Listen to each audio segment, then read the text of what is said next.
Oh, boy. Sorry, guys.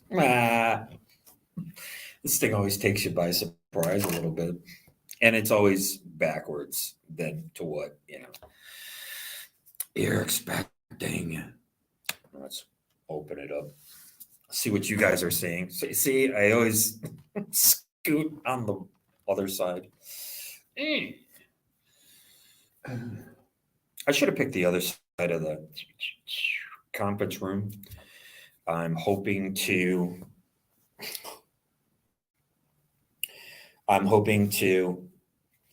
be able to go to other libraries. Right now, I live in my car. I'm homeless and I am wrecked, guys. It's rough. It's not easy. And luckily, I do have food. I am part of the LGBT community. They've been nothing but gracious, kind, and nice. They're people my age. They're people who worked in the arts. And, they're people that I can relate to. So it's pretty rough having to talk and come on here. I get minimum caffeine. I got a little extra caffeine boost. Hopefully it won't keep me up all night. I try to be on regimen. I try to get up when the sun comes up and I have to push my body. Guys, I'm 57 years old and this is really tough for me. And it was even tougher knowing that people were trying to set me up. People are trying to get me to self-harm. This is very true and real. And what I wanted to talk about today is my pitches. Yay, me. I never run out of ideas. I can write up these ideas and I put them on Kindle, but you guys have to buy what's there first. And I'm working on other aspects of, I should have straightened out the room a little bit more. You know me, I like to start my stream right away. I always turn it the wrong way, always, without exception. Hello, backwards me. Right. So I like to come on here and I like to do my pitches, but I'm not going to be writing them up until, someone actually, go the right way, the left way. Talk about right and left. Ugh. I'm really tired of politics. I really, truly am. You guys have no idea. I drove around for about at least a year when they were cranking algos through the Facebook app. I talk about this on my channel. I'll talk about it till the day I die. And I already died in 1999. When you don't have any family, you don't have any support, and, you might find yourself out on the streets like I did, and I didn't have anything. And so after I died in 1999, I started writing actively. I changed my name. It was a nom de plume. I was supposed to be writing these stories like Slackjaw under the name Dagger. One of my ideas I had was called Breakfast with a Bum, and I was supposed to interview homeless people. This was one of my ideas, and I was going to, and again, you can see I started Fallen Angelino's channel. So I still have this whole bum lifestyle based on 1940s films. When I grew up, we were watching Bugs Bunny films, and all these Bugs Bunny films were responded to World War II. So this is ingrained in my head. And before I moved out to Los Angeles, I was kicking drugs and alcohol and cigarettes, by the way, in a motel room in what I call Little Detroit, 13 Mile and Gratiot. I came up on the east side. Okay, so all my writing is on Kindle under my name, Gordon Eisen. When I talk about my book, there's two different books, and sometimes I make a mistake because there was supposed to be a second memoir, and that's what my show is turning into. What I want it to turn into is kind of like a live action series where you can interact with me and you can participate in tracking down these Fed rats who like to harass people. And what they do is they use electronic harassment and then they run like the cowards that they are. And that's what they do. And these are Karen creators. I talk about it all the time. And I think it's shameful what's happening now. Now, I was jokingly calling Roseanne bar Q Roseanne on. I am on the other side of being black pilled, which starts by being red pilled. I tried to create the term maroon pilled. All right. And apparently, I think they hired Whitney Cummings to write uh, the Connors. I remember when I was here, there was a poster up for the Connors television show. And it's very bizarre that they went ahead with this television show and they kicked Roseanne off of it. And everybody knows that Roseanne was the star. And I understand that everything is KDD, knowledge through data discovery. I mean, this is just really weird to me because it seems like there's no wrong. Excuse me, I had popcorn. There's no wrong and there's no right. Oh, well, if something bad happens, then we can get data from that. Or if something good happens, we can get data for that. Oh, come on, man. After a while, it's like mind-boggling. People make mistakes. That's part of growing, right? I talk about Freemasonry all the time, and I talk about these notions of the alchemical transformation. I talk about notions of the emerald tablets, which is what we are. I talk about notions of Moses, and I'm not being disrespectful to anybody in the Levant, but you can see that these tablets also, in addition to as well as, represent his credo and the credo of his people. And he took that out of Chem. He took that out of Egypt, Kemet, alchemy, chemistry, okay? The cradle of civilization, the Fertile Crescent in that area, and that spread to Western Europe, okay? So again, I don't want to double down on too many things that I was talking about on my last video cast. Scusi. Okay? I want to try to keep it fun, damn it. Because I really am. Sometimes I come on here and I talk about these things about my friends and my family, and I get really upset. And I don't think there's anything wrong with showing your emotions. I know it's ugly because I'm an ugly crier, but it's upsetting. And here I was thinking that I was friends with these people on Facebook this entire time. And I want to make sure that you understand something. These people don't have any talent. And this means everything. Okay, no offense, but my girlfriend from Detroit who's LARPing me, you're a model. That means you stand there and hold up a tray. There's no talent there. Okay, people don't understand this. When you're in a play, when I'm out working, whatever, when I'm writing a song, it actually takes talent, man. And people do not understand this. And because they go to Spotify or wherever the fuck it is they go, I have no idea. I'm old. And they're like, oh, well, so-and-so has a hit single. Hey, man, the game is rigged. Okay.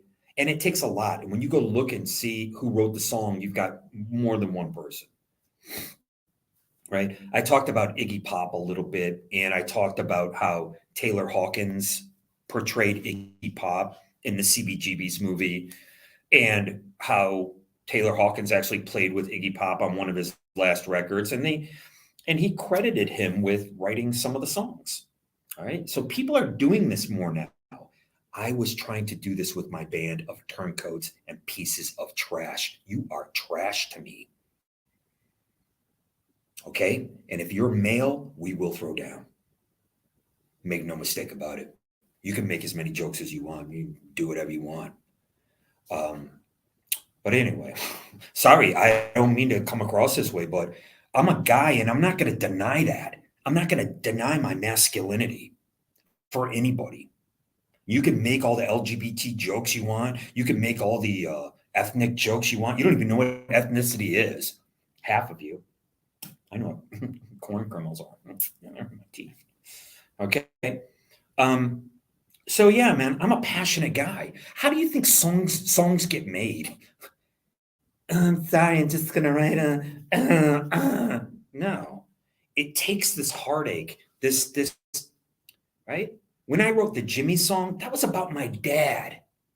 It was about the kid from across the alley. They were both named Jimmy. And it was about an archetype.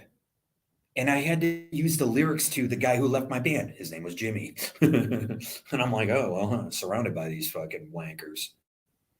Right? And so, I just used his life, right? And that's creating entire scenes for my book. And like I said, when I talk about my book, there's Linoleum Blown Apart, which is a novel, which is all fiction. And there's also my show that came out of I, Comma, Son. It was going to be my second memoir. I stand by everything I've ever written. I stand by it. You want to take me to task? Go ahead. But you can't because I'm canceled and I'm buried. You forgot I'm from the BC era, son. Make no mistake about it. And when you have something that just recently happened with Rosanne not being part of the Roseanne show, I'm an A. I think I'm in the wrong room. I thought I was an A. Maybe she made a mistake. They got different rooms here. Okay. So,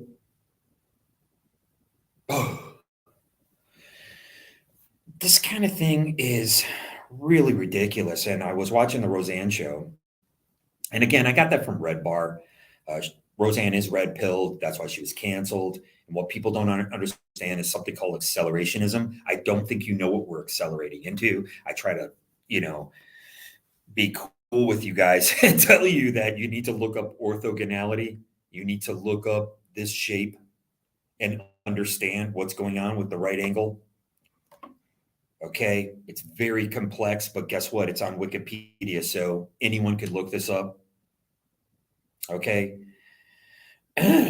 But you understand that Roseanne was kind of smack talking Whitney Cummings. And like, I'm sorry, if somebody comes to me and says, hey, I want to hire you for really good money and I want you to try to be as creative as you can, I'd be like, yes, thank you. I would be like, you remember in the Terminator when he's stepping on skulls? Like they're like, right? They're just stepping on skulls. I would step on people's skulls, of course. I mean, I'm joking, but right? You would, right? There is no doubt. Like I said before, I got to make sure that if anyone's watching, I got to make sure that everything is working here, I guess.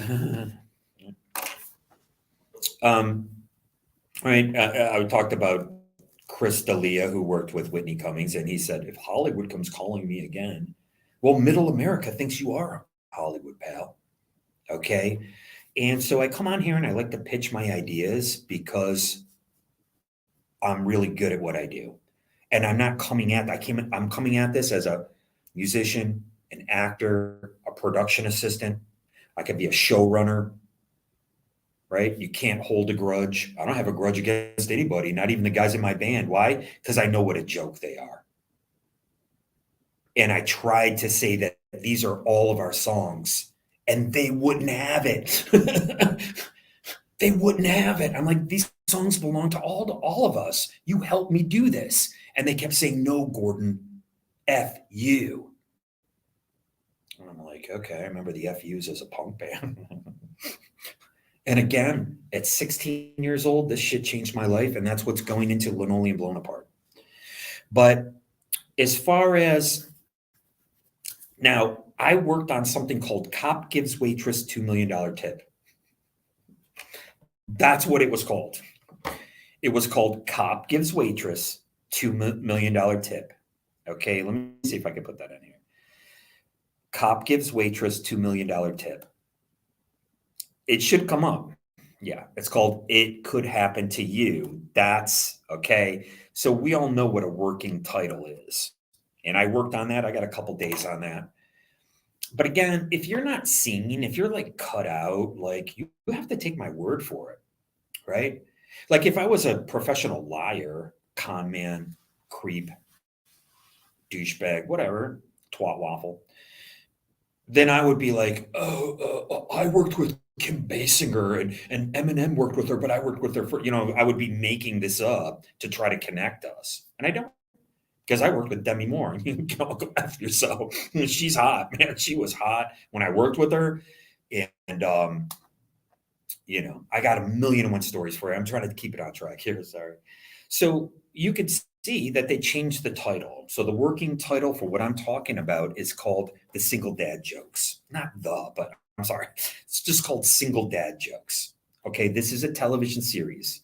Okay. That's all I pitch. I pitch television series. I can shoot something gritty. I tried shooting Marooned by myself. Okay. And I can do more of those episodes, but guys, I'm trying to tell you, I got a little choked up. I got a little verklempt because it's really tough in the situation that I'm in. It's tough. And these pieces of trash aren't making it any easier.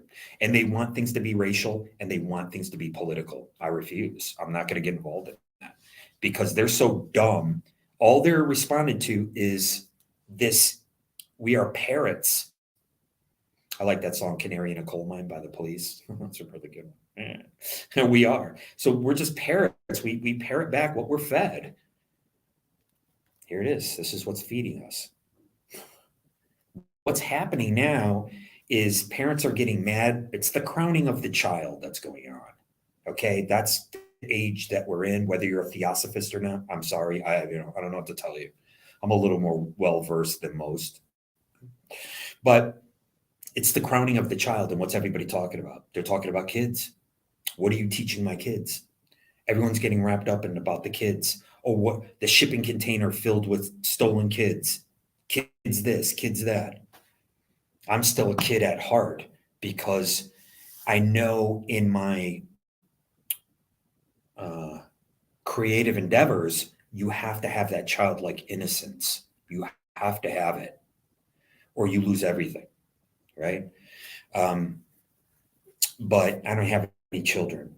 So I think what's happening is there might even disintegrate. And I'm a futurist, so I'm trying to predict what this acceleration is, but they're getting people to try to learn from home. Look at the Google certificates. There's a huge campaign out there right now for Google certificates and people saying, "Hey man, I don't need to get an education. I could get a Google certificate." Right? Okay. So who knows? This might turn into that. I'm not really saying that it's coordinated. I'm saying that it might turn into that. Okay. So it might turn into the dissolution of going to actual schools. Right. So again, I discuss a lot of ideas. And so you can see how things can twist and turn. I'm sure that Roseanne Barr and Whitney Cummings, look how similar they are.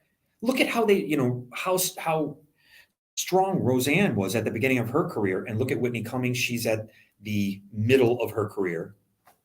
Right? She's going into the dawning of her career. I'm at the dawning of my life, and that's it. Sunset limited. You got a limited amount of sunsets to go down, and pretty soon it's going to be the last one. When you, I could go off. Okay, so this is called. This is called single dad jokes. Okay, because there's something called dad jokes, and then there's single dads. And the whole idea behind single dad joke is that they're still corny, but they're bawdy as hell, right? Like, and this is the pitch. Sorry it takes me so long. One of these days I'll learn to just get right into it, but okay. So the pilot episode is the mother dies, just like my family. My stepdad came in, right? So you have a daughter who's 15, and you have the stepdad and the mom. The mom's dead. Boom, bye. See ya. Maybe more than one kid, but right now I'm just envisioning it as one 15-year-old because you have to have people like, Roseanne writing for the parent. You have to have people like Whitney Cummings writing for the kid, right? Writing these little wittyisms, right? Somebody like Diablo Cody, when she did Young Adult. I love that film, by the way. And I don't know if it's, was it? I guess it's Reitman Jr. I hate to say the wrong person, but I just want to know who used Teenage Fan Club. That's it. I think it's the director. I don't think it's the writer. I don't think it's Diablo Cody. I think it's the director. All right. I got my phone. I can look things up, I guess. You know me. I hate reflections in my young adult film. I know it's Ivan Reitman Jr. I know it is. It's really one of my favorite films. I got to be honest. I love it. Jason Reitman. I call him Junior. Sorry. And I just want to know, like, whose idea to use Teenage Fan Club. Because no offense to the band, that is a quintessential record. I love that record. I was listening to it at the record shop. Okay. There was also a record there called Napoleon Dynamite. Who was that record by? Elvis Costello. People don't know that. And then they came out with a film called Napoleon Dynamite. They don't have anything to do with each other. I don't know how or why, whatever. Maybe one of the producers just laughed about it. I don't know. But I know these things and I love music. And you can tell with my properties like Golden Years that I said Johnny Depp can just step right into. Okay. I think these, no offense, but this pirate stuff, hey, whatever Disney wants to do, man. I don't know about contracts and all that kind of BS. But I'm the one who said to get John Oates from Hall & Oates to do a goddamn oatmeal commercial. Everybody loves oatmeal. Like, how hard is this? You get a helicopter and you fly to his house. You say, John, are you down there? You land it right on his property. And then during the campaign for an oatmeal company who's using John Oates from Hall & Oates, you lampoon Daryl Hall. That's who you make fun of. It's so satiating. It's so satisfying. It's so hilarious. This is where my mind goes, guys. Okay. I'm a plop, plop, fizz, fizz. Oh, what a relief it is kind of guy. And don't forget, Mad Men came out of the Sopranos writers' room. Okay. That was a huge show. I just started watching it now. Okay. My neck is killing me. Oh, guys, dude. Oh my God, these biting flies. They only bite my ankles. I'm not kidding.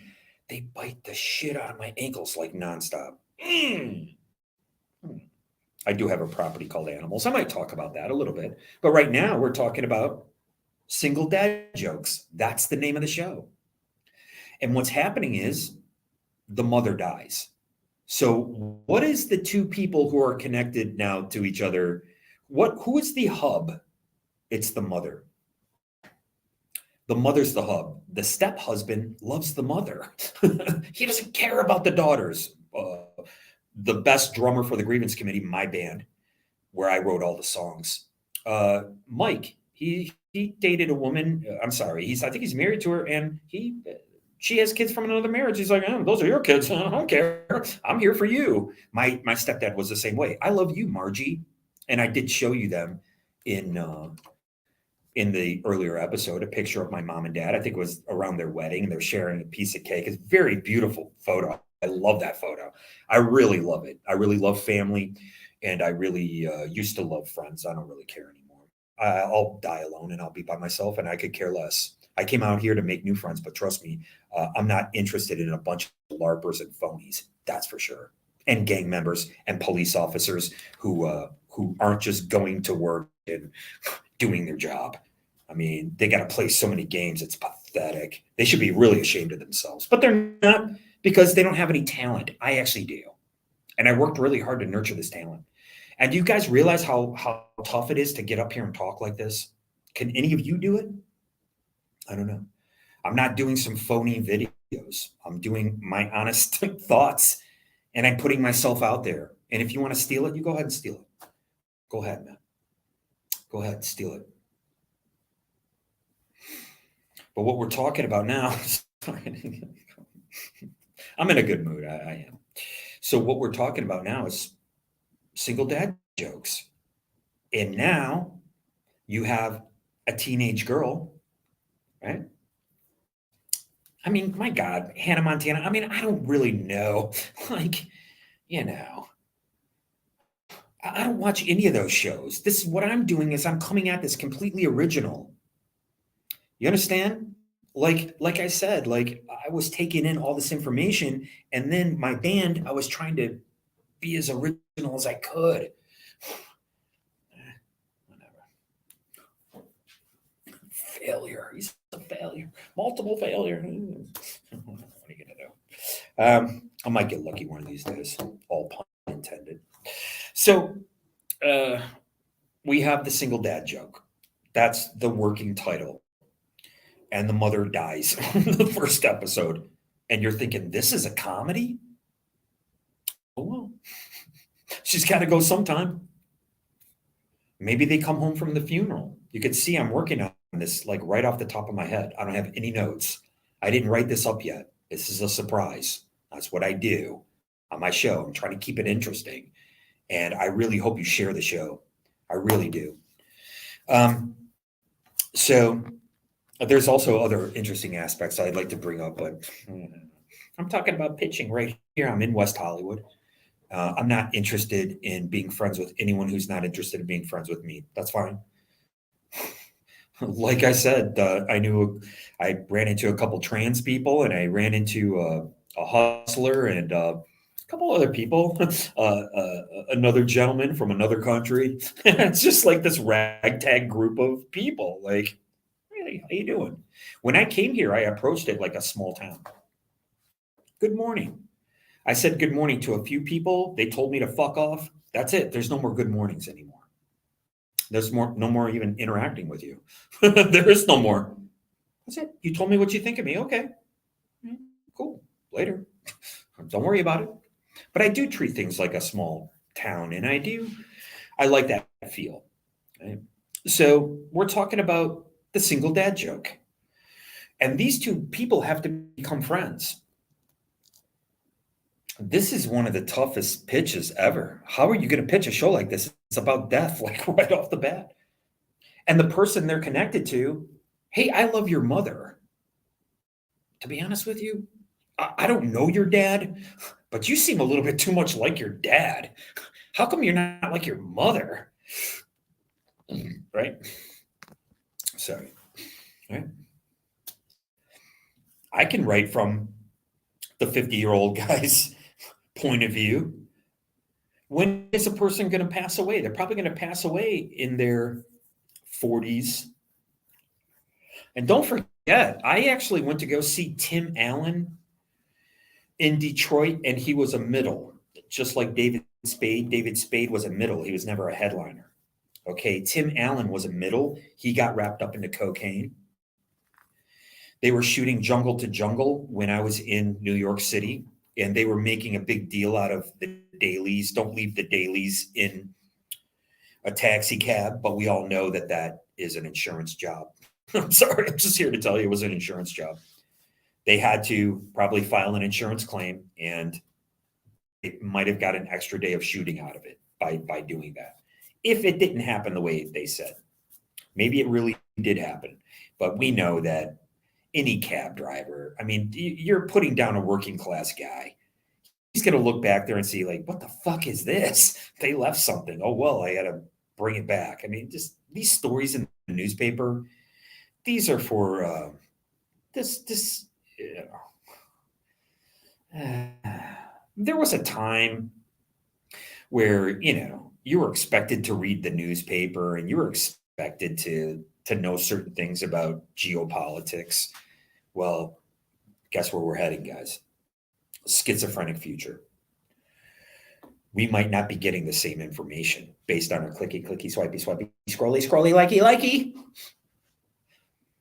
don't forget, I'm just reminding myself, this is single dad jokes. Okay. This is about death. The mother dies. What happened to me? My father got taken out of my household. Right. So you have to have somebody removed from the household. Now you have a 15-year-old girl and a 40-year-old man. What are you going to do? She can't be emancipated yet. Take a look at the uh, Kurt Cobain, Francis Bean story, right? It's kind of similar to that. Now she's stuck with a parent that, even though it's her real parent, right, that maybe she could have probably related to her dad a little bit more. A lot of girls relate to their fathers, okay? And I love this dynamic. I thought I was a mama's boy. I joke around. I call people mama's boys and stuff like that. I joke around. But the fact is, I thought I was a mama's boy. I love past tense, loved my mother. And when that Lucrezio operative came into our house and she started LARPing me, man, it was just the saddest day of my life. I knew my mother was lying to me. She was LARPing me, and she was just acting very bizarre. And here you have your own flesh and blood. And here our own flesh. See, she can't wrap her mind around it because her mother left. My mother's mother left her. That was it. And I think my stepdad's father wasn't really too much in the picture either. Right? I dated a girl. She lived with her mother and her dad lived somewhere else. But at least he was still kind of like in her life or whatever. Right? But you have two people in the same household. And they're technically not related. Now, I'm going to bring this up because it is the crowning of the child. And you've got morons running around protecting everybody from pedos. Oh, trust me, I am not, on one side or the other. I think this whole argument is part of this crowning of the child ritual. That's how I look at life. I never really did before, but I had to change. I have to change my way of thinking because of what happened. Being attacked by Fed rats and set up for murder in Michigan by people that I knew. Instead of like, hey, I remember Gordon. Hey, how's he doing? There you go. I'll see you in hell. That's how I'm doing. I'll see you in hell. These people, they don't even can't even wrap their minds around these notions. And what I wanted to get into really in the last episode, sorry, is the bardo. Okay, you got to look it up yourself. I'm not going to do that anymore because I'm always like, That's the whole point of my show, is to look things up and to have it kind of like over here a little bit. Okay, and then you can see and we can interact with each other. Okay, and it's the bardo, and the bardo is purgatory. Okay, you see these similar themes throughout many religions. And I believe when you take a look at Brad Pitt in 7 Years in Tibet, he plays a German occultist, let's just say, a German occultist going to Tibet. And I think the reason why they went to Tibet is because of the bardo. And if you want to, I'm not going to justify anything that has to do with the Levant. That's not my culture. And I'm not here to call people groypers and put people down and do all this kind of nonsense. That's for these morons, to whatever. I don't want nothing to do with that. I don't put people down based on groupthink, group identity. Everybody's an individual. I love being part of the LGBT community, but guess what? There's annoying people everywhere. If somebody's a little too ostentatious, it can get kind of annoying. Right? Yeah, right. I was a part of the punk rock milieu in Detroit. What do you think? A bunch of jocks who shave their head after seeing Geraldo have anything to do with me listening to Stiff Little Fingers? You understand? So I still can't get the middle straight. Right. Okay. So again, I am part of this punk rock culture, but you don't see me with fake ACAB and all these tattoos and all this kind of stuff. Okay. People forget that tattoos can be imbued with a lot of power. And they're not they're not seen like that. They're just drawing on their everybody's drawing on their bodies. These tattoos, and that's what I like about Angelina Jolie, is because she kind of brought back that whole ritualistic tattooing, right? Talking about Tibet, right? Did she get Tibetan tattoos? Right. Let's take a look. I got my schmangy right here, my thingy. Tibetan tattoos, Angelina Jolie. I believe so. Yes, it comes right up. Pictures come right up. Look at that. Beautiful. I'd love to show you, but see, okay, so they are, um, whatever. They are Tibetan, and I'm talking about Tibet, and I'm talking about Tibetan Buddhism, and I'm talking about the Bardo. Okay, did you ever stop to think that when your body, after it passes from this realm, it's in this state? Why do you think they're calling it hell? You're going to go to hell because you're going to pass over and you're going to be confused because you didn't have this direction in your life. You're going to be suffering massive confusion, and it's going to be hell for you if you do not adhere to an ideology, if you do not have a realization after the fact. Well, when you're living in cancel culture, oh my God, he did something wrong. You're canceled. That's what you are. You're this now. Bye. Ugh. You don't believe in redemption? Isn't that the first part of the Bible? Is redemption and being redeemed? That's the whole point of it. Redemption, change. So you have these tattoos that just don't mean anything anymore, right? But look what she started bringing back, this whole notion that, yeah, they do mean something. You see a lot of people, it's like, yeah, I got something in honor of my grandmother or whomever, right? But they're actually way more powerful than that. They're much more powerful than that, I believe. And I was taking the mick out of somebody's like, they're talking about like the book of Revelations and all this kind of stuff. And it's like, you will have the mark of the beast. Okay. When this book was written, okay, there was already tattooing, right? Tattooing goes back to ancient cultures. So it's not that far for us to kind of imagine this book and what it's all about, right? Right? That, yeah, you're going to have a mark. You're going to have a mark on your arm. And look what happened in World War II. They marked you, right? They marked people in World War II. And what I'm trying to talk about is a very difficult subject. What if they believed in the Bardo and what they were trying to do was to tap into these people after they mass murdered them? Now, I'm not trying to be disrespectful to anybody. You know, I'm not, because I got to talk about these higher minded concepts. So you're going to, I hate to say it, you're going to crush some skulls. And I know I'm being, kind of ugly with it, but right? What if that was part of the operation? So again, I'm thinking in terms of Steven Spielberg and Indiana Jones kind of shit. You understand? 7 years in Tibet, Indiana Jones, this kind of thing. Okay. Where maybe, like I said, if you can not prove, but if you can get someone to corroborate that John Lennon was involved in drug smuggling and that might have contributed to his death somehow, have to keep up this big fake thing that, oh my God, it was really either Mark David Chapman or John Hinckley Jr. I don't even know which one did which. That's how, take a look at their photos, guys. It could be the same guy. That's telling us this was an operation. Come on.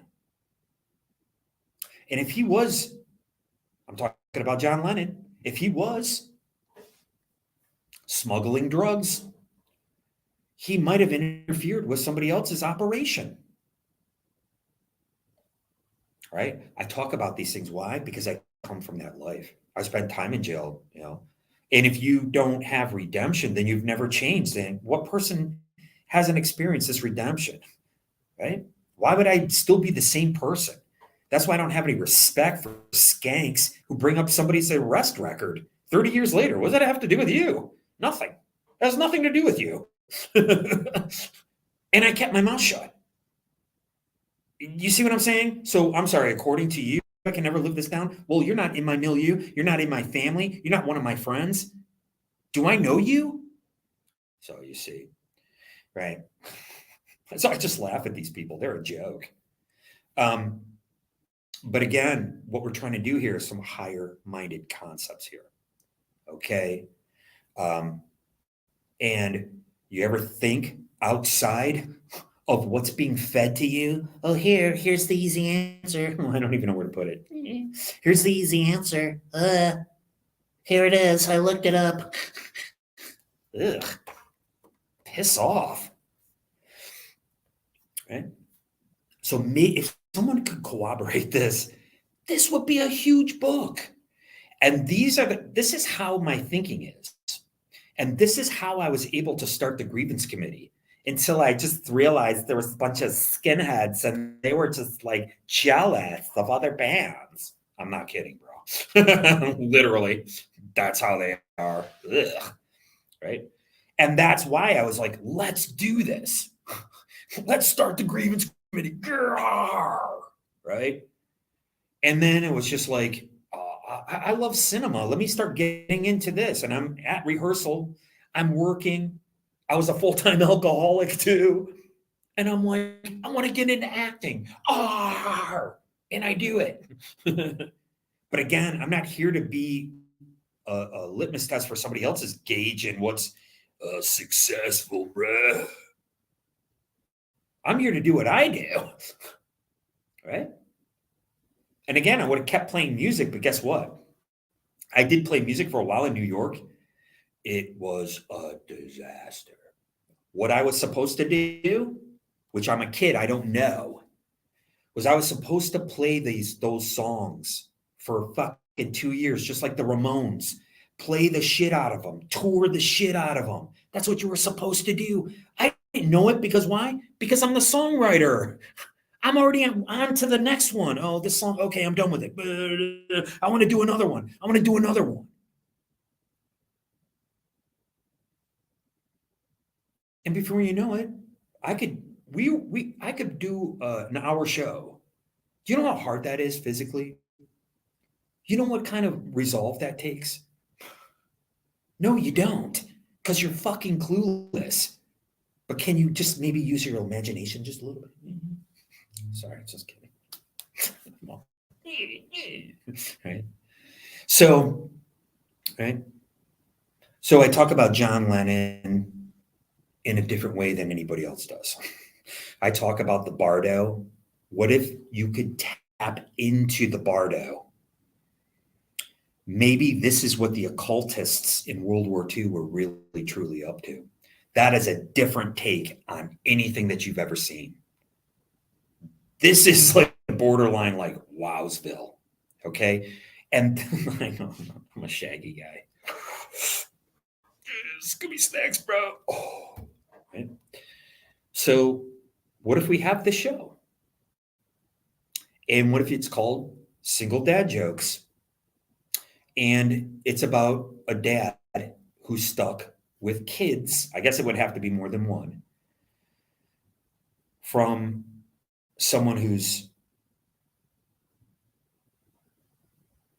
dead. And they're not coming back. And that's hard. That's tough. That's rough. Okay? And they don't really even get along. They don't even know each other. He goes to work. When he comes home, he's used to being with the wife. Who is he going to be with? What are her kids going to say about women that he's trying to date? Maybe he's like me and he has to go online and start doing online dating. You know how many jokes are just built in right there? Plenty of fish. Oh my God. It was like a nightmare, but I was being Cinderfella affected. I was being targeted by Fed rats. I stand by everything I say. And people like that are human trash. You might as well just go ahead and go live your life because, you don't know much about anything. And you're boring, jejune, and usual to the type. That's one thing I'm not. Okay. I'm very humble, I'm shy, and I'm very respectful. But other than that, you can go fuck yourself. Okay. Okay. So if you guys look at my channel, look at all the things that I've come up with. And I'm still not done with linoleum blown apart. Okay. So we have single dad jokes. We have animals. You guys remember animals? It's about a guy who starts cloning animals. And the reason that these animals are cloned is because when they shoot them, they die with blue blood. You understand? They're like they're not real clones. There's something off about them. But it is a biology. It's a not a social it's a Darwinian show. It's about biology. It's about animals. Literally didn't tell them. But you have to guess. It's a kid show. And you have to guess why he released a bunch of mosquitoes. Okay. And then maybe, I don't know. Then that a bunch of bats come because bats, what? Eat mosquitoes, right? That they're going to come and eat the mosquitoes. So they have to kind of predict based on, right, biology of these animals and how they are in the wild. So that's another idea that I have. And I got to get work, guys. I'm so old, man. I'm beat up. I'm living in a car that it's not even big enough. I can't stretch out. I've never stretched out. Every morning I get up and I walk, to stay in shape, and I can't move for the first 2 blocks. I crawl and come out. I'm just like, I haven't slept stretched out in 9 months, 10 months. So, okay. But it's not going to stop me from, again, I'm working on linoleum blown apart. I can't see myself, and I can't really put these in because I got to remember to stay over here. Okay. So that's just another one of my ideas. They're in my playlist, guys. Check out my playlist. There's stuff in there for you to look up. There's all the songs, all the hooks. Guys, I gave you another song in the other episode today. I gave you another song today. And if I could, I would. Oh, sorry. If I could, I would have played it on the guitar, but I don't have it. See, I was just told I got to keep it down. That's how I try to say. There's these huge gaps in the door. Okay. Sorry about that. But, and again, I have to go to other libraries too. I can't just come here. So, it is what it is. This is really all I can do. And again, people can harass me till the day I die, but I know that you're retarded because that's not a designation from the medical industry. That is somebody not living up to their potential, which is what people told me. That's my teachers told me. Why? Because they were going by the template of my sisters, and my sisters were using that's left side of the brain. I use my right because I am creative. I know that school is a joke, that you could just go to Google and get these, but you need children to, they have to interact with each other. Yeah. Right. You can go get a Google certificate. I didn't use one bit of anything that I learned in school outside of what I was doing, which was I was trying to write stories. Sorry, man. I got to go like this. Oh, hurts like hell. I got yelled at for being too loud. Sorry. You know how difficult it is to do this? You know how difficult this is? I'm completely exhausted, guys. I am outside every day, homeless, man. Right?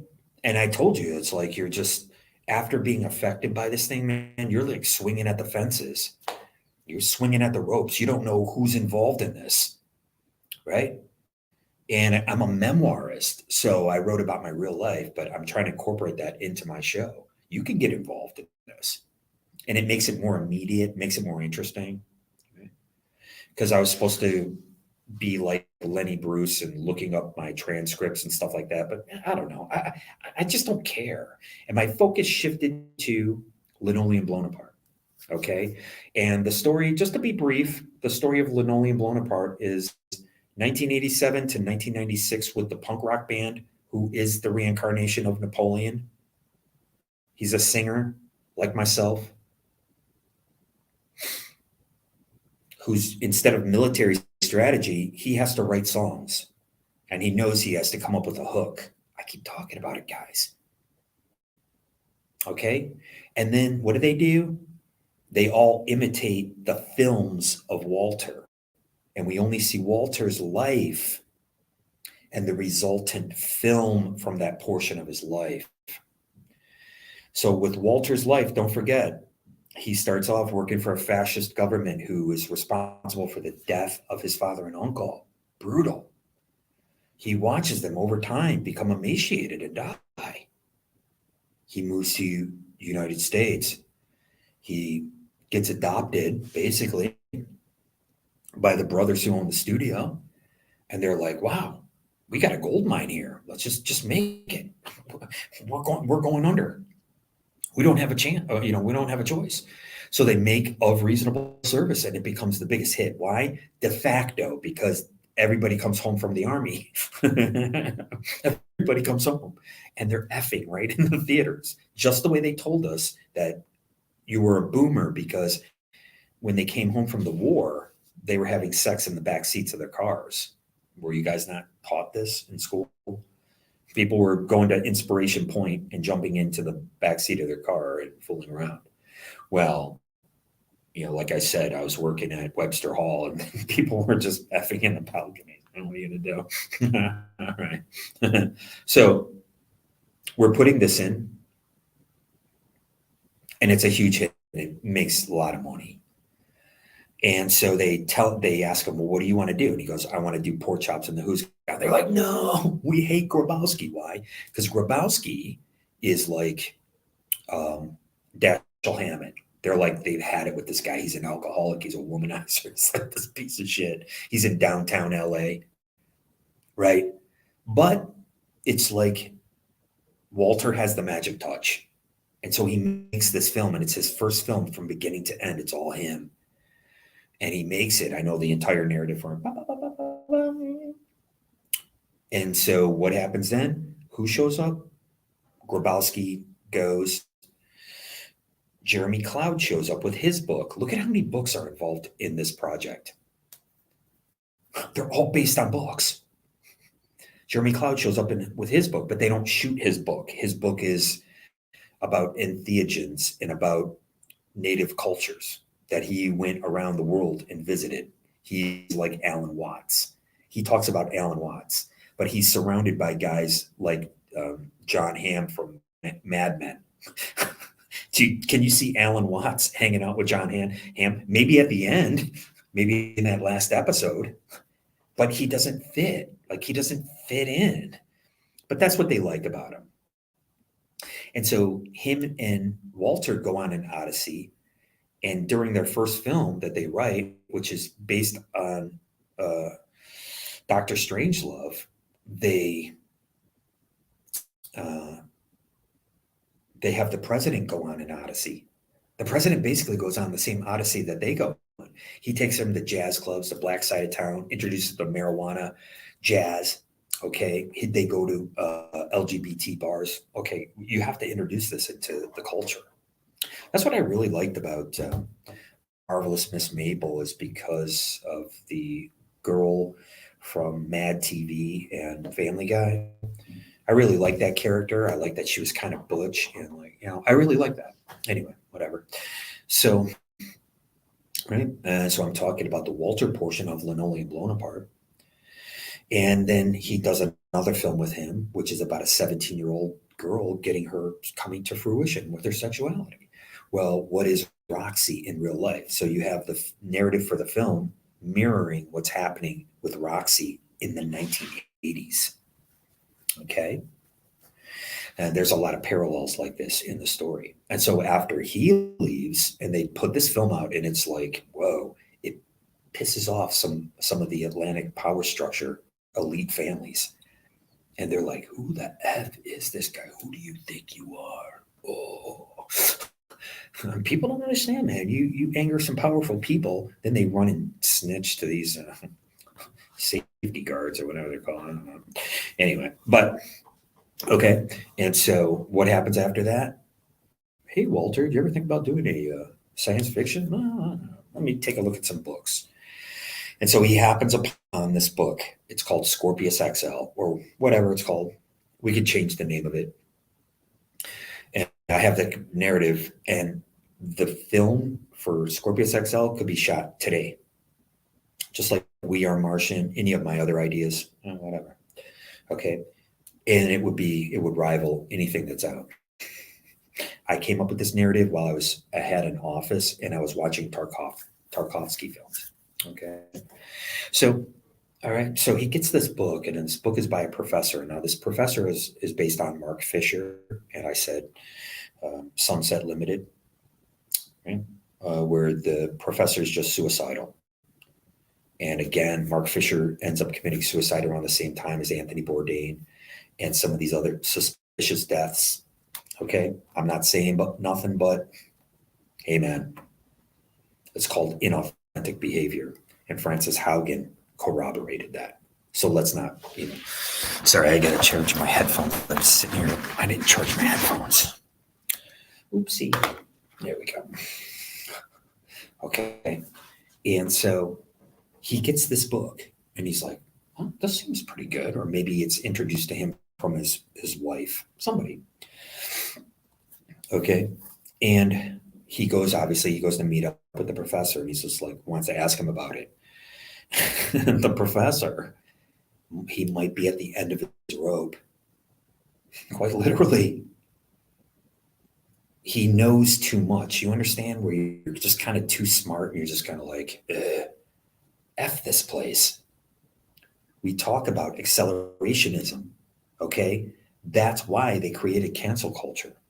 Mark Fisher has something called the future is canceled.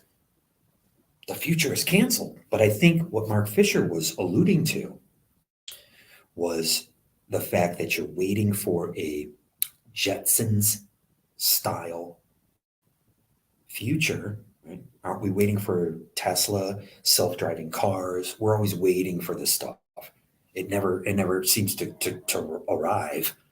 All these great things that were promised of the future. Oh, now don't forget, with 5G, we were promised that, you can download a movie within seconds. That was the big thing, the big push for 5G, that we could download a movie. Like it was supposed to be, okay. Oh, great. I can wait till I get home too. Sorry, I got boomer energy. I do too. I'm pretty much out of it. I'm so tired, guys. I'm old. I was actually planning on retiring with my wife. That's, there's some Zoolander shit for you right there. That's how dumb I was. Anyway, so, right. So he goes and meets this professor, and this professor, again, he's at the end of his rope. He's like, yes, I already know how to get there. And so by Walter coming into this professor's life, they change each other's lives. He gives them something to work for, right? He says, I want to make a movie out of this. He's like, you make a movie out of this? You can't make a movie out of this. How are you going to make, you understand? And it's this antagonistic relationship that spurs one another on. Okay? Guys, I could go for another hour. I've been here for an hour. I already did another show that's an hour. I never run out of ideas. I got pretty good stamina, but okay. And I have my room for another hour, I think. She'll come and yell at me. Okay. So this gives the professor, I'm talking about Walter's World, I'm talking about my novel. You can get involved in my show. You can buy my writing. It's on Kindle. I put my money where my mouth is. I'm not ashamed of anything. I don't know what people's problem is. I just don't know. And they ran that op on me down in Florida. It is unconscionable, man. It makes you want to die. I was scared to death. I went to go buy a weapon. That's what I did. If you remember my 2018 videos, I was talking about fetishizing a weapon. Right? Fetishizing just means you're getting to know it in an intimate way. Look at where I got that from Pyle in Full Metal Jacket. Look where I'm at. I'm doing the same type of director in my project. That's how wrapped up into Kubrick I am. Right? I mean, and again, don't ever forget what got us here was that I walked in a room with the two people who were worked on his last film, and I was pieced it together right here on the show that like, oh my God, when I picked up Nicole Kidman's luggage, she was moving there to work with Stanley Kubrick. Like, oh, duh. I completely like, and we did this together right here on my show. This is how vital and interesting my show is, and I'm not like blowing smoke up my own ass. Trust me, if I could, I would. Just kidding. But this is what comes out of the show. And this is what I'm trying to talk to you about, the complexities of this this freestyling, cognitive therapy. It turns into chaos magic. Now, what chaos magic is, that's why it's like white magic. Okay. It's like very similar to Scientology. Why? Because what was Scientology using? Was using the E-meter. What's the E-meter? Sorry. It is a lie detector test. That's what it is. So, right? The lie detector test was actually created closer to the 19th century than it was the 20th century. It was created, it was released, whatever, in the 20th century, but you're talking about 19th century technology. What a joke. And people still are relying on this? No, no, no, no, no, no, no. We know technology is way more sophisticated than that. And we can speculate about many hypothesi when it comes to what's going on. I know I can with me. I'll never forgive anyone involved in this. No backsies, remember? I love my family and I'll forgive anyone in my family. But any one of my friends or some ex-wife, skank, piece of trash, no, no, no, no. And, it's unconscionable. And it literally, I had to go get a CAT scan. And like I said, somebody connected to one of my ex-girlfriends who I was just at a party at her dumb house. Said, I don't even know this person is calling me on the phone. Okay. I did a lot of things for my book, Two-Legged Animal. Oops, sorry. And again, I'm not ashamed of any of that. Why? Because I didn't know that I was going to run the show. I can't see, guys. I honestly can't. It says leave studio. There's a leave studio button. I don't want to hit it because I'm in the middle of doing an actual show. I'm doing an actual pitch. That's called Single Dad Jokes, and it would be similar to like a Whitney Cummings. There was no reason for Rosanne and Whitney Cummings not to be friendly with each other. Like, what? Oh no, politically, oh, you can't because politically now you're over here and this person's over here. Like, what? Does that make any sense? Did this happen before? Right? With James Woods and John Voight? Nobody questioned these guys before. Did they? They never did. Now all of a sudden, because of how you vote, has something to do with your sense of humor. It has something to do with this, has something to do with that. It has something to do with confirmation bias. Right? We know this is wrong. We know this is wrong. Having a conversation about politics should be right at the local coffee shop. Me, my coffee shop is what? Starbucks. Hang out at Starbucks. Have a conversation. Right? But again, I'm not going to be involved in this media deep blue. I'm YouTube exclusive. I'm here to pitch ideas. I'm here to show you that I never run out of ideas. I'm not here to work with anybody who doesn't want to work with me. And I'm not here to make a movie about QAnon or any of this dumb stuff. I understand it at a level I don't think a lot of people do. Oh, yeah. I see it as a complete operation, and things are getting a little heated. We are living in the age of Aquarius, and everybody's carrying around water, just like the image. Um, and it is the age of Horus, according to these theosophists. It is the crowning of the child. And what's everybody doing? They're running around talking about children. What was I talking about? I'm talking about a single dad being stuck. What would happen if a single dad who was in love with the mother, the kids are just there. No offense. I got to take it the way a guy takes it. It's like, yeah, that's your husband's kids. Right? And it's not like my two dads, because you can't have the kid's dad, real life dad, coming over all the time. That would be for special episodes, right? You would do an episode where he shows up and it'd be like, right?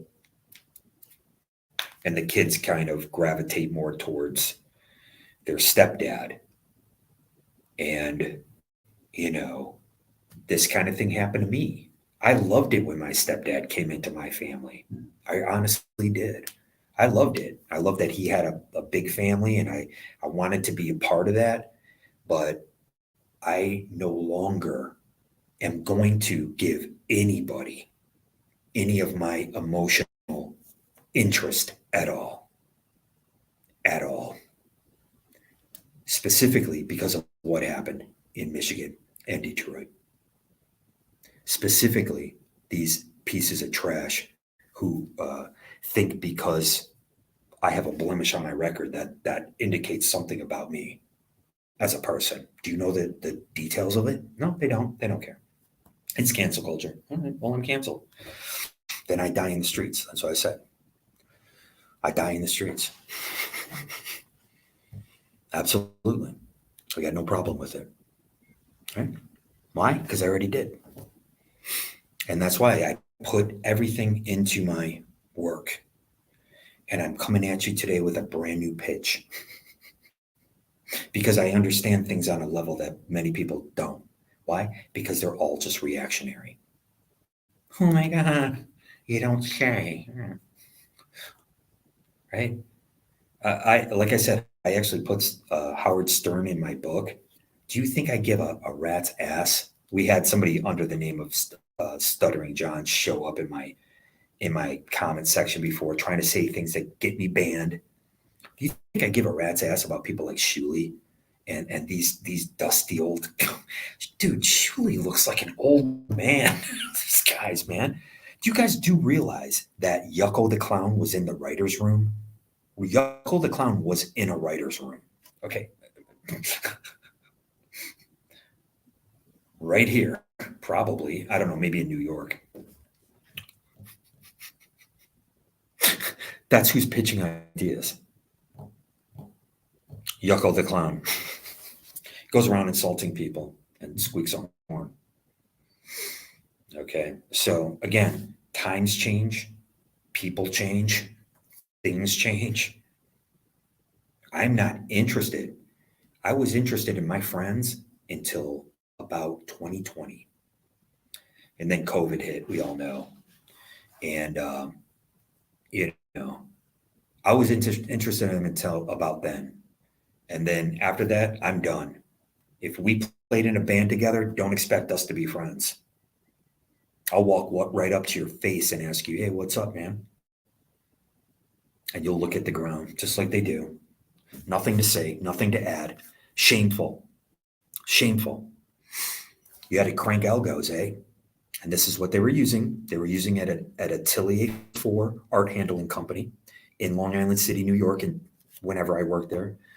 They were probably working it, using it at Wellpack. I can't say for sure. Um, Tom, who was at Atelier 4, had to write a memo because it was messing me up so bad. And they kept it going. That's 2013 until 2019 or 2020. I'm sorry, 2021. 7 years. 7 years of that, man. Utter hell. Just nonstop. And I said they've used it here in California as well. They used it here as well on 3 occasions. That's how nasty this weapon is, man. I don't know any of these people. And apparently, I didn't know my wife either. But I have one of the only interactive shows on YouTube, the most dangerous show on YouTube. That's right. I'm not afraid to bear it all, as it were. I already wrote a book called Two-Legged Animal. I've got more stories to add to Two-Legged Animal. But right now, what we're talking about is single dad jokes. And what would happen if that hub came out of the wheel? What's going to happen to that? What's going to happen to this family? Now, that's what makes the stakes really super high, doesn't it? Now, I'm not trying to be crude and I'm not trying to be rude because I know how a lot of, online pornography, I know how it works. It's all in the title. The title has nothing to do with a person looking at it. The titles are disgusting, and idiots like Bill Maher actually believe that there's an uptick in people looking at it's not, they don't even call it MILF porn anymore. They like incest porn. Okay. I'm here to tell you, nobody looks at porn because of the titles. You look at porn because of the people who are in the porno. Because of something that strikes you, like the woman, what she looks like, or whomever. Right? That's why you look at porno. Everybody knows it. Okay. So you never look at this stuff because of titles. Okay. So all this stuff about incest and all that, it's just wrong. And everybody knows it. There was one porno actress that I used to watch called Brianna Beach. Every single one of her titles is that she's having sex with her own son. This is unconscionable stuff. And this is causing this huge backlash and this huge reaction when all it is, what is it? It's the title. But you got idiots like Bill Maher coming around, sitting there saying that, oh, that must mean that kids want to have sex with their own step person. We have to talk about this if we're going to talk about single dad jokes. Okay.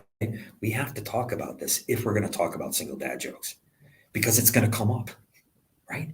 It's the natural thing, that the dirtiest thing that anyone can talk about. Why do you think people are lampooning me to this very day because of locking bathrooms and all this childish stuff to this very day? Okay. Some joke to you about it? Oh, right. Oh, look, just it turned on and off. Right? To this very day, oh, that's that's not my problem. But it's going to come up. And I think how it should be approached is there should be these tender moments. Now, hear me out.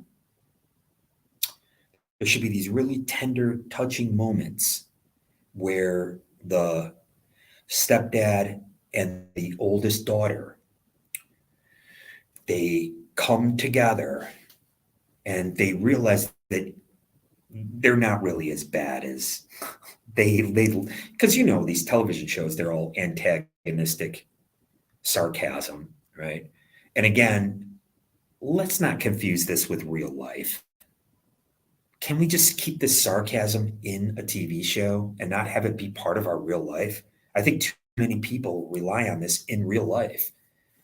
And it's like, man, that's a sitcom, pal. This ain't no sitcom, buddy. I'm not here to be your friend, but I'm not here to get shit talked either. Okay?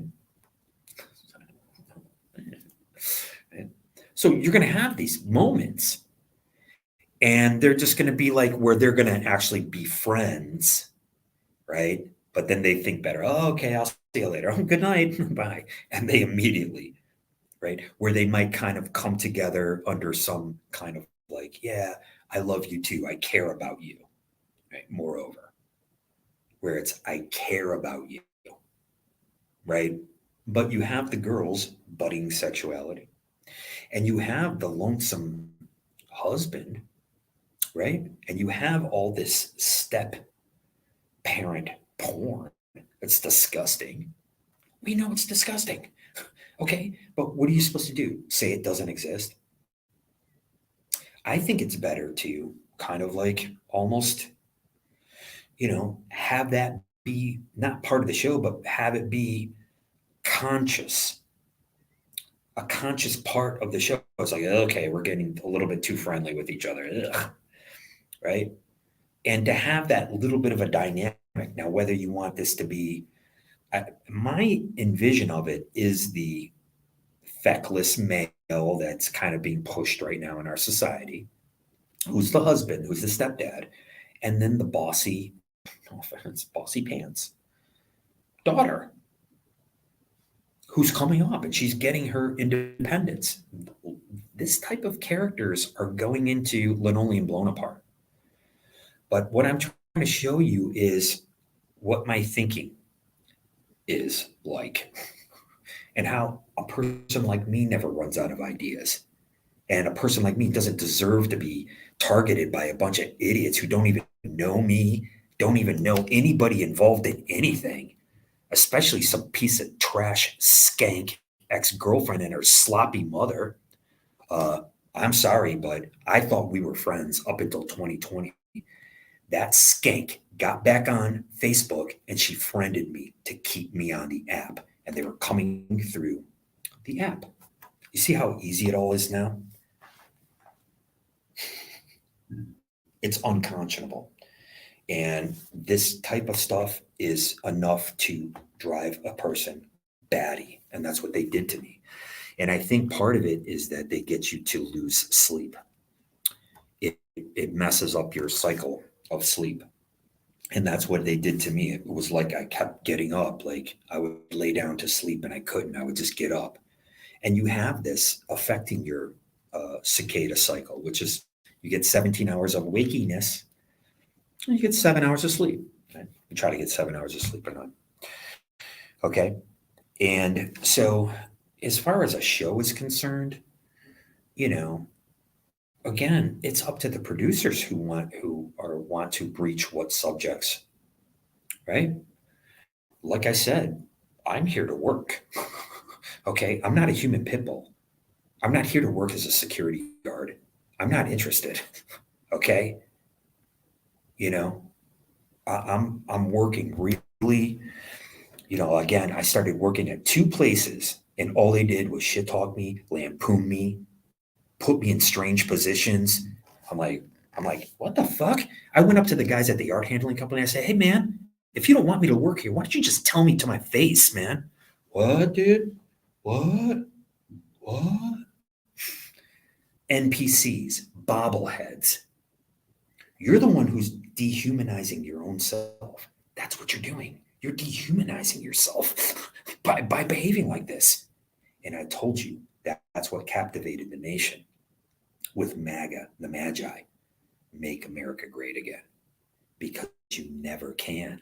And what Mark Fisher, he was about this hauntology and about this, how the future never arrives. Make America great again. The future's never going to get here. You're never going to have it. Meanwhile, right? I'm going to go on this side here. It's been creeping up the whole time. It's creeping up. I'm the only one who has this sussed. I'm the only one. I'm saying other people know that this is weaponized. I'm the only one talking about it. And I'm not worried about it. Because if you have to run with a set, if you have to work with other people in order to destroy somebody's life, you're a piece of trash. Don't you understand what a piece of garbage you are? Right? If you have to work collectively to harass somebody, to F with them, what does that make you? Right? So I, as soon as I found out, which I kind of knew anyways, a lot what was going on back in Detroit in 2021, this ex-girlfriend of mine, you start putting these pieces together. You got all these other morons from Michigan. You got the skank from Boston Edison that's in Detroit showing up. Like, excuse me? So she knew there was an operation going on. And it was hell. It was hell. And here I've got tons of LGBT friends. I'm not sure why they decided to run this op on me. I don't know who was behind it, but either you're too stupid or you were in on it, like Nicholas Pileggi said. Either way, there you go. Right? I'm here to work. All my writing speaks for itself. I don't think, like I said, I watch stuff about the entertainment business all the time. Nobody wants to read more than 10 pages of something, man. I'm here to tell you, my treatments and my stories are about 30 pages. That's it. That's all I want to read. And I learned how to write like that from reading treatments at Propaganda and Satellite Films. Okay. So I think it was Simon West who directed that first Alanis Morissette video. And then I worked on an Alanis Morissette video with Stefan Sednui, and I put it in my book, whatever. I got a lot of things in my book, but I have to move on with my life. And I really like this notion of the single dad joke. Why? Because everybody knows dad jokes, but they never heard of something called a single dad joke. But as soon as you hear the term single dad joke, you get it. Oh, it's not a dad joke, it's a single dad joke, right? And you can introduce this whole notion of sexual ambiguity, right? The dad is just like, what is going on, right? Because he goes back into online dating. What is he going to do? His wife's dead, right? And he's comfortable. He's not going to move out. That could be the whole crux of the entire series. Is the daughter going to get emancipated like Frances Bean? She can get emancipated. She doesn't have to live with this guy. The only reason she was there is because she has to finish high school. She still has another 3 years. Right? So again, with these stories that I come up with, I have the ability to just sit down and write these stories out and put them on Kindle, but I can't really put them on Kindle if nobody's buying them. And I ran out of like my schmangy, the thingy. So it's like I have to kind of wait before I post any new stories anyways. Right. So, and again, I'm doing my show now. So my show kind of takes over for the writing because I've written so much. I told you I wrote 500,000 words in just less than a year. Basically, when I was over here at Premier Office Spaces, okay, and I was still being targeted. No matter where you go, someone's doing something. They're background checking me or something, and then they're creeping. You're using this to creep. There was some kid over there who was doing it. These tactics are like, they're so trashy and they're so stupid, especially to a guy like me who's from the BC era before computers. You think I give a rat's ass about the set that you run with? I told you they're taking Manson. They're taking prison rules and bringing them out on the street. Why? So that means you're never free, right? Right.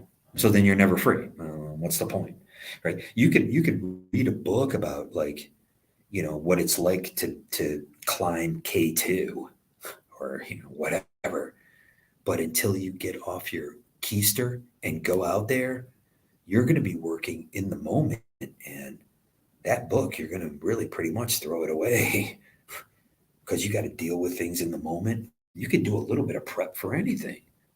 But what we do is we live moment to moment. And this is what I learned when I got training as an actor through Bill Macy, who was, I guess, what the biggest show would be. I can't remember the name of it. It's on Showtime. I didn't watch it.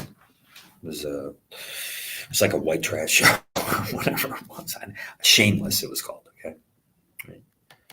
I mean, is that what you think Bill Macy is? Is he that character? I mean, they're coming out with Breaking Bad 2. I mean, what's going on? Look at how many ideas that I can come up with. I've come up with these ideas just in this last year. I mean, again, some of them I've had since the 90s or whatever. A few of them, the one about the werewolf and all this kind of stuff. Right? I'm at an hour and a half, and I did an hour show today already. I did I think a half an hour show yesterday, and I was whispering in a library. Guys, I'm new here. I have to figure out where things are at. Anytime I take a bus, I have to like beg permission to ride the bus because I don't have any money.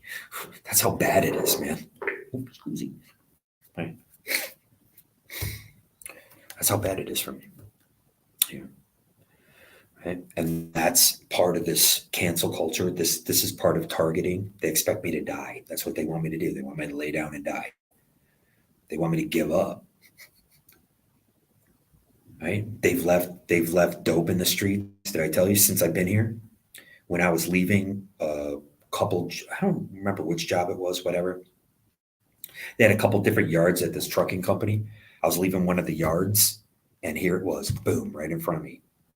There was needles and a little case that would hold dope. It would hold dope. I mean, that's what it was there. And then the cops are on the other side of the street with their flashlights out looking for it. Okay? They did this in Las Vegas. They left out a bunch of, what do you call it? Methamphetamine. Speaking of Breaking Bad, in the street in Las Vegas. I might have wrote about that a little bit. I'm not really sure. Okay. There's nothing that I'll talk about. I lived the life. I literally wrote a book called Two-Legged Animal. Okay. I was targeted by people who were trying to record me having sex. That's what the whole Cash for Smells was. That's what it was. And again, you're targeting a person. You know that, right? But again, look at what it's like now. It's writ large. They're like, oh, we're supposed to target you. It's called entrapment, guys. It's illegal. This is what I'm trying to tell you. The entire Constitution is gaslighting. Nobody adheres to the Constitution. I actually went through the system. I know what it's like. You cop a plea to whatever's on the piece of paper. And sometimes, just like when you're signing a contract for a corporation, a company, you're expected to read the fine print. You don't even read it. You cop a plea and then you get OR'd. This is the system that they're creating. And they expect us to go around with justice on our t-shirts that say justice. What? Justice isn't even tangible. You can never grasp it. It's so arbitrary. Hey, what? And they just introduce these new concepts. And it's almost like Soylent Green, where he's like, well, we're going to euthanize the old people. Get them out of here. Because they remember things, right? The way it was. And for them to reintroduce, like I said before, this culture of like embracing LGBT, well, in the punk rock milieu, we were listening to Kurt Cobain. He says one of my best friends in high school was LGBT. He goes, I'd rather hang out with him than most of these jocks and doofuses, right? I grew up with a kid that was LGBT. That's why I always said, I go, this kid is LGBT, right? That's who it is. But nobody else grew up with him. And because they see me, it's not my fault you got a sissy crush. That's your business.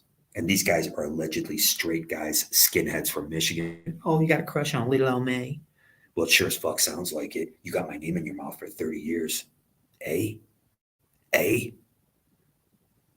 And I just want to say before I go, I thought we were all friends. We are not friends. I don't have any respect for any of my old friends. I want to make new friends, new relationships here in Los Angeles. I'm a resident of Los Angeles. I want to live here in Los Angeles, but I don't want to live in my car. I'm old, man. I'm too old. I'm like Danny Glover over here. I'm getting too old for this shit. I want to thank you guys very, very much for checking out my show. I'm sure I'm going to think of about a million things that I should have said. I still have another half an hour, but I'm going to let you guys go. I love you. Thank you very much for watching. Thank you for supporting my show. And, wish me luck. I need it.